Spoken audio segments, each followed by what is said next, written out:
everyone, my name is Jenna, but you guys can call me Jen, and welcome back to my channel. Welcome to my friends pick my TBR part 2. It is currently June 3rd and I wanted to pop in and kind of get this started because I'm excited and a little bit worried. So if you guys missed my friends pick my TBR from April, I will leave that link down below so you can go see what this is all about. But this go round, my friends wanted to see all of my unread books and they wanted to be able to pick from that. So I spent a morning turning around my books, turning around the ones that I have read so that the spines were showing for the ones that I haven't read, taking a video of that for one shelf at a time kind of a thing so that they could go through and see them all and pick from that. They each picked 2 this go round. So I have again 6 books for my June TBR that they picked. So my friend Sarah picked these 2. She picked Bitter Blue by Kristen Cashore, which is the 3rd of the like Graceling realm books. And then she also picked Space Opera by Catherine M. Valente, which both of these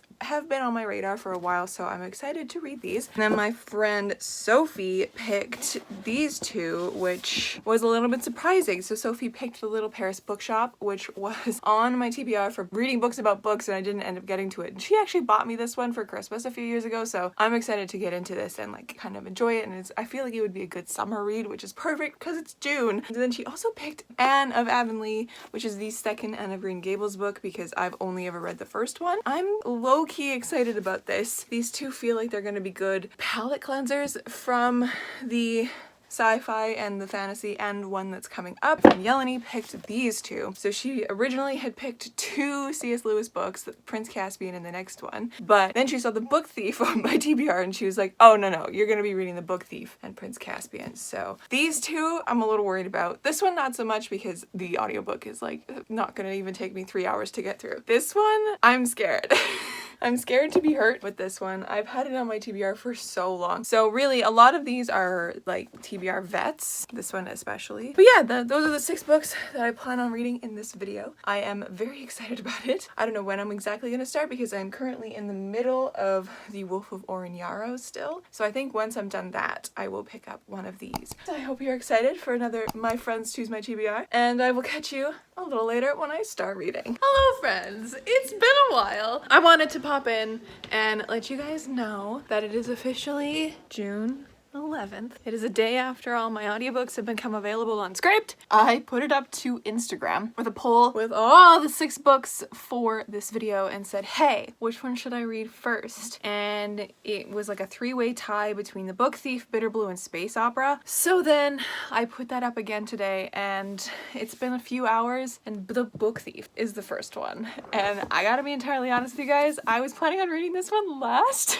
because this is probably the one that I'm least looking forward to. Simply because I've tried to read it before and I'm terrified of this book, to be honest with you. I don't know if I'm gonna like it, but we're gonna read it. And I've got the audiobook. You wanna say hi? Okay. We got a girl to say hi. I've just got the audiobook with an Audible credit because this is one of the audiobooks that I couldn't find. So we're gonna listen to that now. We're gonna turn it on as I finish my workday, or as I continue my workday.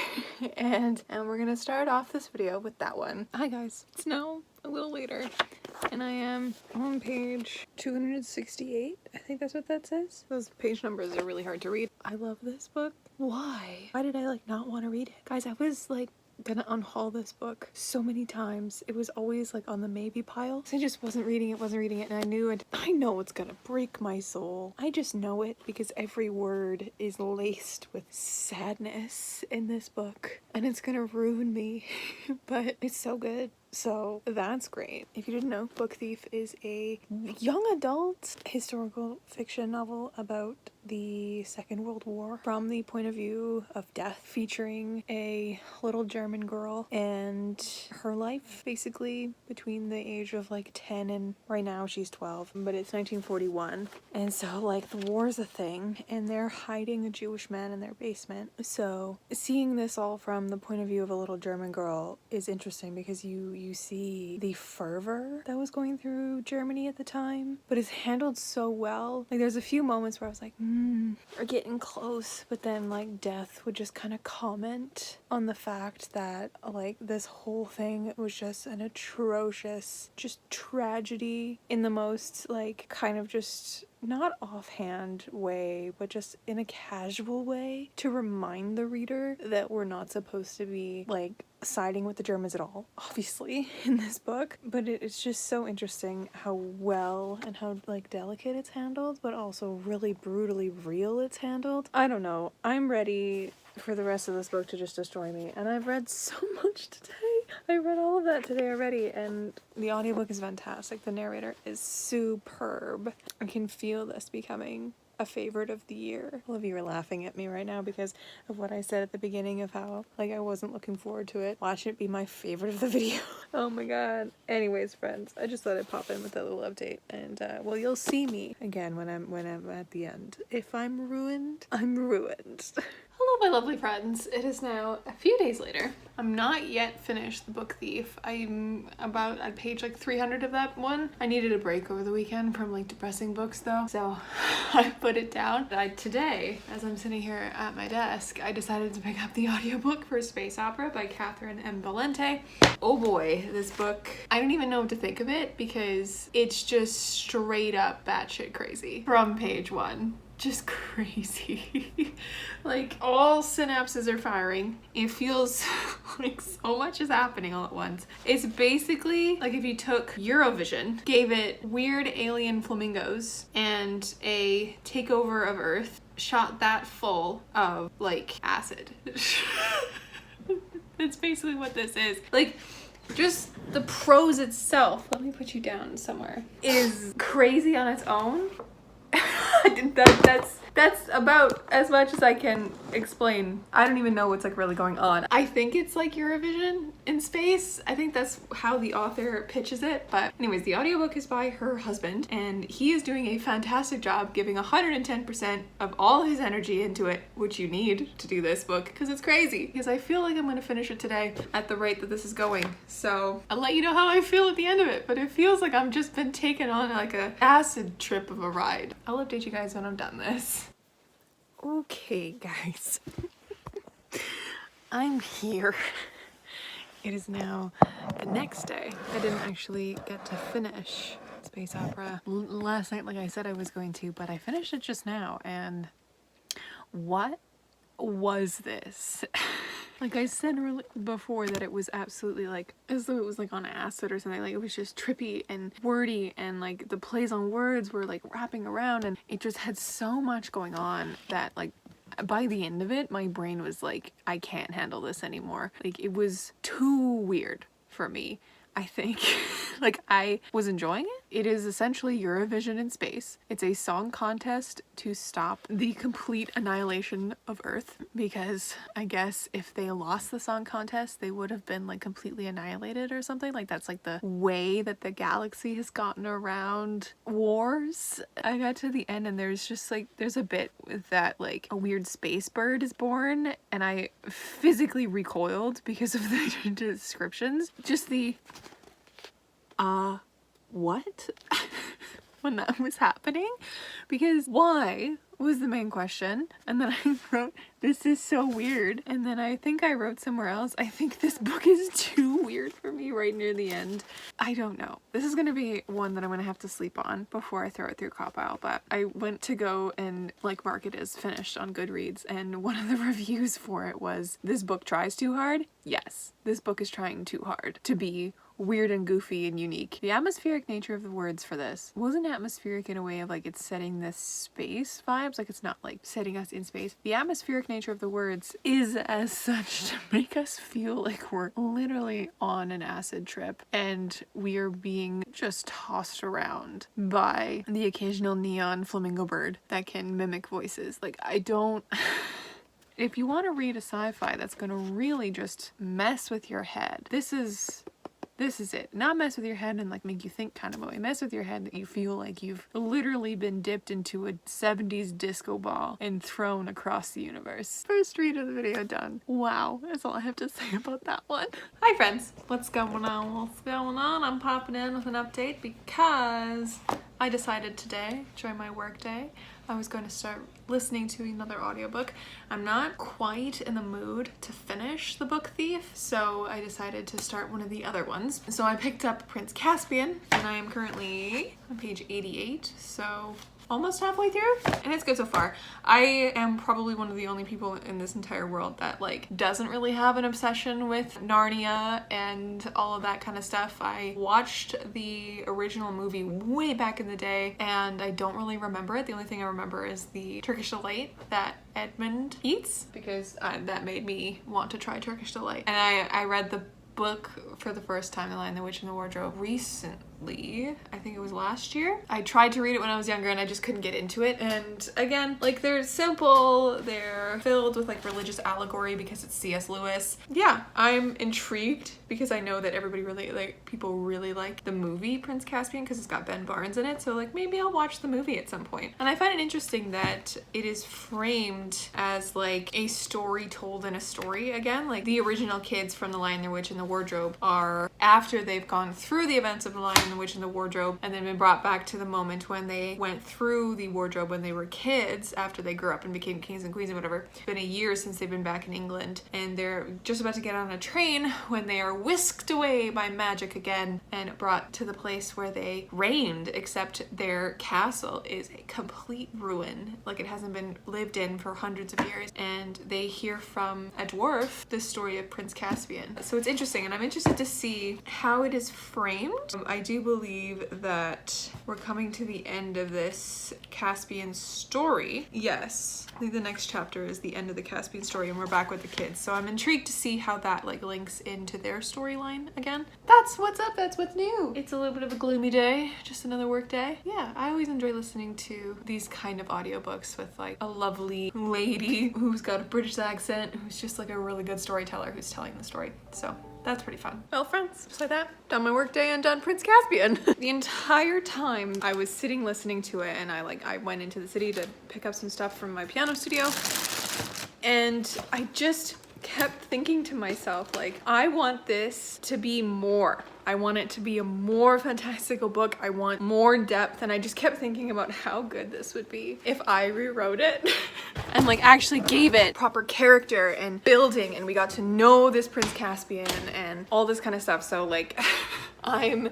gently considering doing that one day and rewriting Prince Caspian, but like in a adding more to it and taking these moments of when King Peter fights against the king who's like trying to take over or whatever, like the wrongful king, and I would take a moment like that and I wouldn't make that the climax. I would do like, I would add more to it and make it like a typical fantasy book that you see today, really fleshed out, and like we have the growth of these characters and a moment where they've been called to help. Obviously I would change it enough that it wouldn't be like literally just rewriting this, it would be like a retelling of it in a way. I think I could do that.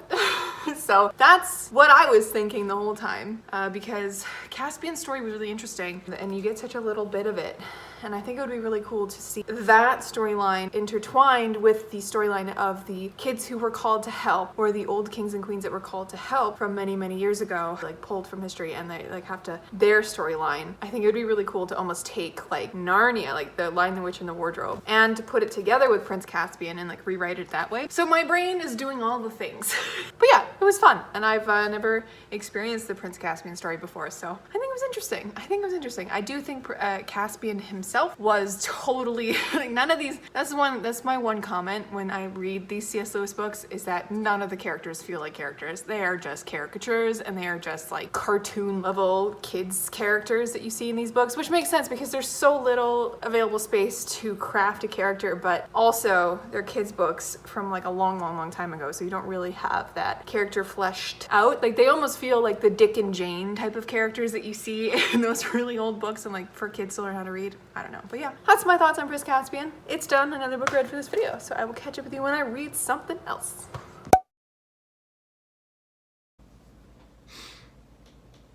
Hello, my friends. I just finished reading The Book Thief, and I have never sobbed so hard reading a book ever. Ow. Oh god. That one was a doozy. Oh boy. And I knew it too. I knew it was gonna be bad. Oh god. Well, I'm done The Book Thief now. It took me longer than I thought I was going to finish it because I just couldn't bring myself to put myself through this. Until right now, apparently. Oh man. Going back through that book, I will find many a tear stain on the pages. Oh, my heart. I'm gonna try and compose myself, and I will catch up with you guys when I have more constructive things to say. Alright, so I have become a little bit more sane. God, that book was just something else. Besides the immense pain that I went through. Oh god, my dress is still wet from my tears. That book was so beautiful. The writing was so good. The Book Thief murdered my soul with how beautiful it was from like word go. If you haven't read it yet, I suggest you put yourself through this because that was just so beautiful. Enough to just make a person sob so hard that you don't really believe in humanity again. You kind of just, I don't even know, guys. I don't know what I'm trying to say. That book was so good though. God damn it. I don't know what I'm gonna end up rating it.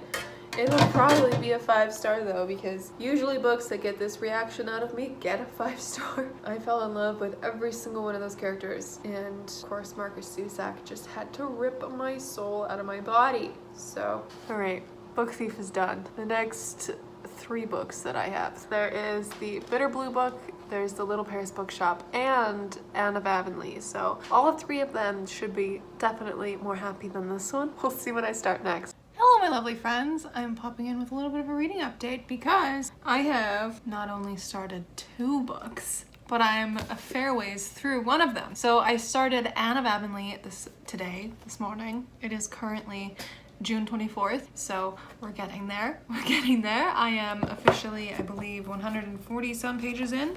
I'm listening to the audiobook of it as well, so it's going fast and I'm enjoying it. I love Anne of Green Gables so much, so this is just lovely being back with Anne, especially as a teenager because she's taking on new responsibilities and stuff like that, so it's fun to see. I also started last night reading the Little Paris Bookshop, which I am now about 90 pages into, and that one is hitting so differently. I'm reading with my eyes and it's so filled with like just a deep love of books, but there's just a tone that is exactly what I need right now. So really loving that one. But yeah, 2 books on the go for this video at the same time. I'll probably finish Anne first because it is an audiobook that I'm also reading along with as I'm also working. I should really be focusing on one thing at a time, but it's fine. I'm enjoying both of these so much. So just thought I'd pop in with like first impressions, general first impressions. Since I am about, nearly halfway through Anne, I figured why not. I'm excited to see the relationship between Anne and Gilbert in this because we haven't really seen a lot of it. We'll see. Also, there's Bella.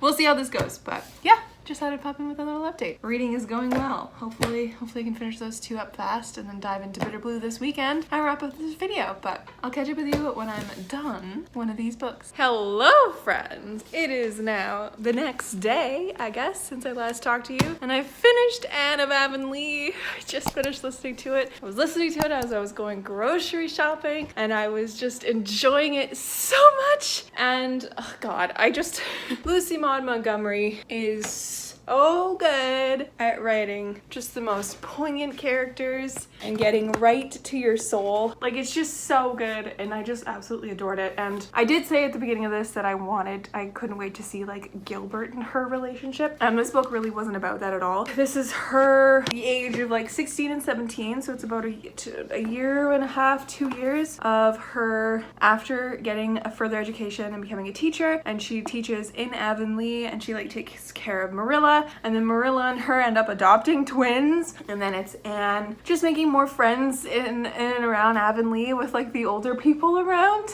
and making friends with the curmudgeonly man on the corner who has a parrot. This lovely little old lady, I guess she's not even that old, she's like middle-aged, which is probably in her like 40s, but she's like described as this like little old lady. Seeing that love story turn out, and everything's changing, and it's just, I love it so much. Right at the end of this is when Anne is going off to college with Gilbert. Like, both of them are going to college, which is super cool. I adored this so much. Even maybe like the same as Green Gables, or even maybe a little bit more. I'm not entirely sure, but like it was fantastic and a great summer read. I might even have to read the next ones this summer because I can't get enough, and I want to see how Anne and Gilbert like get together and then have a family and all that. And, oh, it's so good.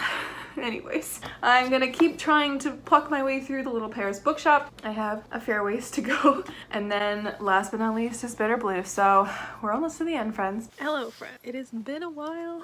I'm here to pop in with an update because I have been reading Bitter Blue by Kristen Cashore. I ended up finding the audiobook, so I am almost halfway. Just about. I'm on page 271 and I've been listening to it, and I love this book so far. I have read both Graceling and Fire, and I really liked Graceling, and I didn't love Fire, but I still liked the vibes. But this one I'm really liking as well, and it's making me want to reread Graceling because I want to see if it's like as good as I remember. So that's awesome. But yeah, I am halfway through. So if you guys didn't know, this follows Bitter Blue, who is a character in Graceling that we meet when she's like 8 or 9 years old, and in this she's 18 and the queen. It's her kind of coming to terms with a mystery in her kingdom, I guess. It's okay, so this is what it says in the back. So she is beginning to question the decisions of her advisors, especially how they handle the legacy of her father Lek, who ruled through his grace and his taste for darkness and violence. So it's like she's trying to unearth the secrets that are within her kingdom and stuff. So I'm really enjoying it. And we also get to see Poe and Katza again, who were like the main characters of Graceling,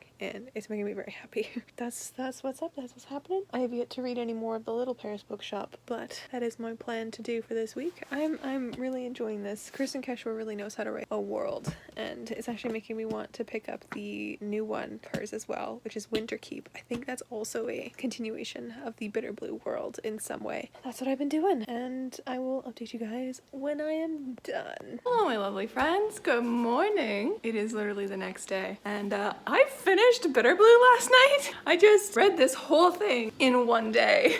This was so good. I really liked this. Please ignore any whistling sounds or weirdness because I have my kettle going right now for some coffee. Guys, this was so good. I really enjoyed this. I liked Graceling when I first read it, but I didn't finish it when I first read it. It was one of those books that I read as a kid where I was just like, I like it. But I did this with so many books where I would like read half of it and then put it down and like never go back to it for years. So I read it for the first time, I believe. I don't think it was last year, I think it was the year before, but I loved it so much. I think I read it for the first basically Brit Readathon, like in 2019, and I really enjoyed it. And then I was like, Bitter Blue was my favorite character from that book because that's when we're introduced to her as a kid. And then I read Fire last year and I didn't love it all that much.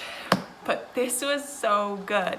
I will warn you, if you want to read this, there are trigger warnings for suicide attempts, self-harm, abuse of physical, mental, and sexual abuse. But I found it handled really well, and it wasn't like you ever actually saw it happening, except for the suicides. You did see a few of those. I think I enjoyed it more than I enjoyed Graceling. It's been a while since I've read Graceling, and I don't really remember a whole lot about it, but I think I enjoyed this one the most out of those three of the Graceling realm. And now I really want to read Winterdeep, which is the next one that just came out, I think this year or something. It was released with new covers and everything. So I think I might pick that one up eventually because it is set, I believe, 4 years after this, and it follows Bitter Blue and Gideon, who is a character in this this as well, which is very exciting. Very exciting. But yeah, if you're looking for a really good fantasy that is following a girl who's trying to uncover these secrets of her kingdom to be able to rule them properly, because she has to like really figure out what her father did to these people. And if you've read Fire, you've met her father already. It took me way too long to remember that I'd met her father already, and I was like, oh my god. I mean, like, he's been in all 3 books in a way. This one he's just touching it because he's not alive anymore. Guys, this was really good. I'm gonna throw it to Copile today and see what I ended up rating it, but I'll let you know at the end of the video. Last up is the Little Paris Bookshop. I'm gonna see if I can try find an audiobook for it somewhere. That's what's up, guys. One more book left to go. Hello, my lovely friends. Happy, I don't know, Tuesday. It's still the same day that I was talking to you last, and I am still reading The Little Paris Bookshop, but I am over halfway through, just over, and I realized I was like, oh, I should probably pop in with an update. This book is good. It's losing a bit of the flavor that it had right at the beginning, where it was just beautiful literary love and sadness and this deep, just it affected me so deeply. But now it's losing that a little bit because it's kind of turning into 3 men on a boat going down like a river south in Paris, and they're like doing things, and it's kind of lost the literary flair that it had at the beginning. So I'm hoping that comes back and we get to see Perdu actually giving away his books, because that's, or not giving away his books, selling his books properly, because on the back it says he dispenses his books and his wisdom along the way, showing that the literary world can take the human soul on a journey to heal itself. Like, I want to see that happen, but currently we've seen Perdu and Max, who's this author kid who lived in his building, who like jumped on ship with him when he was leaving, because the literary apothecary bookshop thing is on a barge, so he can he can move with it. I should have explained that at the beginning. Like, Perdu is going on an adventure to find answers. We see him and Max, and then they pick up another guy and they meet an American, and they go out and dance the tango occasionally, but there's not like, I'm missing that feeling that I had at the beginning, so I'm hoping that comes back. I'll let you know, I guess, when I'm finished. It's going. This book is also surprisingly like sensual, and it like activates all your senses, and it's also very sexy in places. Like, it does not shy away from using words that are usually used in like a romance novel, and so it was a little bit of a shock when I hit that, and I'm like, is this just because it's from like Paris and that's like the city of love, and it's like really well known for its like just romance and sensuality, and it's also because like this book is using all the senses. Like, I just finished the passage where the 3 gentlemen on the boat are high. They're like talking about words, which was really fun. That was a really good part. I liked them talking about words. But like right before that, they like cooked dinner, and it was like the description of the food was very delicious, and like all the senses are there. And Perdu often gets like assaulted with the smell of lavender, because lavender brings back his lost love. Like, it's a very all senses, very bodily, feeling everything with your whole body book, which is interesting. So yeah. Anyways, I'm gonna keep reading, and I'll let you know what I think at the end. Hello, my lovely friends. You know, I realized there's gotta be a shot of me in every video that I do, every vlog that I do, with my hair up and in my t-shirt towel. Hi, hello, friends. Happy, I don't even know what day it is. It's literally the next day since I last talked to you about the Little Paris Bookshop. And guys, I'm done this one. I finished it last night. Decided, why the hell not go fully all in one go with these books. Audiobooks help me so much. I started off absolutely adoring it. And then last time I checked in with you, I wasn't like super loving it anymore. But now I adore this book so much that I went back in and like tabbed it as I went, because I annotate my books when I read them, which is funny because my mom's always like, why are you writing in your books? And I'm like, because that's like a great way to read your books. It's like grabbing your attention double time, right? Because you're paying attention, you're writing with a pen in your hand, you're just actively reading. Usually when I annotate books, I just leave them kind of without tabs, but this one demanded some tabbies. Guys, this book was so good. It's one of those books that like I ended up writing my thoughts at the beginning, so let me read this to you. This book is a balm for what?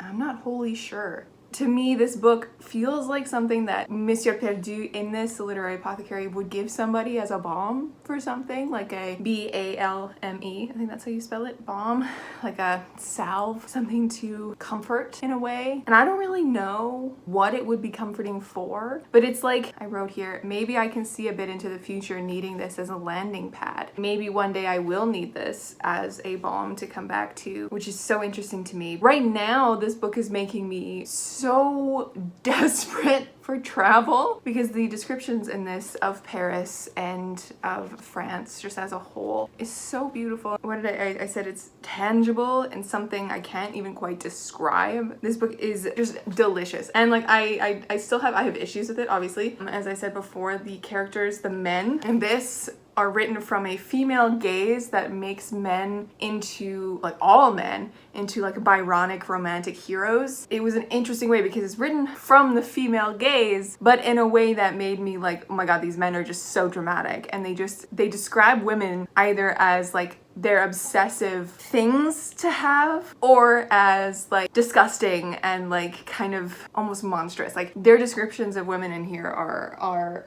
polarizing, and that's kind of what got me as well. But like the women that they fall deeply in love with are perfect and can do no wrong, and I find that so interesting. So yeah, there are issues with it, of course. Usually this brand of like women's fiction doesn't really do it for me, but this one really did it for me, so that's amazing. All right, we made it to the end of this video. This was the second installment of my friends pick my TBR. We're gonna go through it and I'll tell you my thoughts and my feelings about them in like a really quick little wrap-up way because you have been watching this video. So all right, my friend Sarah picked these two. She ended up picking Bitter Blue and Space Opera, so that was a sci-fi and a fantasy. So Space Opera was actually the first book that I finished for this video. I ended up giving this one 3 stars. It was really entertaining for the first chunk of it, and then by the end I was like, this is a little bit too weird for me. I still think it is atrociously overly wordy, but that in a way did kind of make it more atmospheric in a way. It wasn't atmospheric in like, wow, we're actually in space. It was atmospheric in the way of, wow, I'm in the middle of an acid trip. The next one that she picked was Bitter Blue, and I absolutely loved this book. I ended up giving this one 4.5 stars. All of the Graceling books have this flavor of like medieval high fantasy and like Game of Thrones-esque vibes, but in a young adult situation. So I actually think that these could work for regular adult fantasy if that's how they were marketed, because they deal with the themes and just situations that are a little bit more adult than you usually see in young adult fantasy. I adored this book. I think this one's my favorite of all the Graceling Realm books so far. I have yet to read Winterdeep, as I said in this video, but loved this. 4.5 stars. Then my friend Yeleni picked these two. She picked Prince Caspian and The Book Thief, and Prince Caspian was for me. I did enjoy the reading experience. It was interesting to visit the Prince Caspian world. C.S. Lewis just needed to do more with these books, because these books feel like the Dick and Jane books that you teach kids how to read with, like from back in the 50s. Like there's not much to these characters.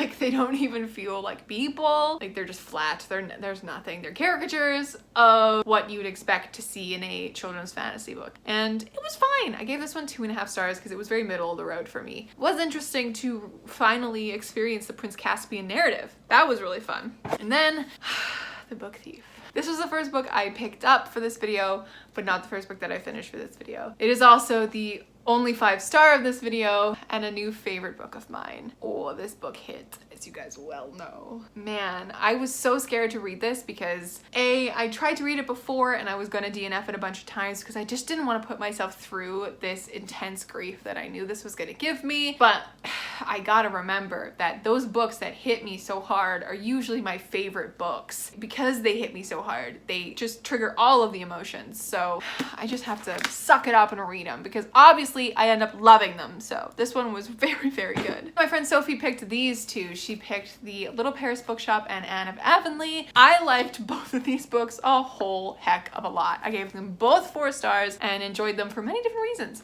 So Anne of Avonlea was just a joy to be back in Anne's world and with Anne as she was like a teenager, and like that transition space between coming out of where she was in Green Gables, like fresh into whatever that weird kind of post-secondary, but it's not really, where she becomes a teacher, and then she teaches in Avonlea for a few years, and she slowly starts pushing it up into a space of being an adult. And I liked that feeling of this and seeing the different love stories that come out of this book, because you see a few of them and I love it.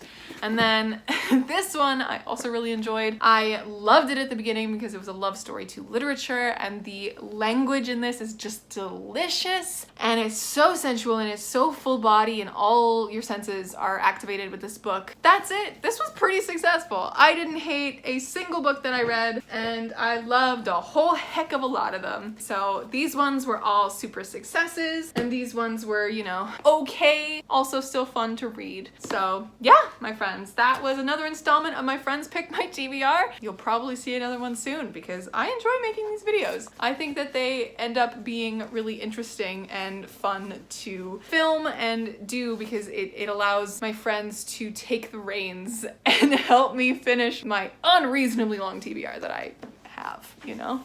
Whoa, I'm trying to hold these books and they're just not working. I'm trying to hold them in a way where you can kind of see all the titles. That is it. We have reached the end of this video. Thank you so much for watching. If you made it all this way, leave a little book stack emoji for me so that I know you did and I know you enjoyed it. And make sure to like this video if you did, and subscribe if you haven't yet, because my corner of the internet is pretty fun and pretty bookish. I will catch you in another video soon. Stay kind and keep on reading.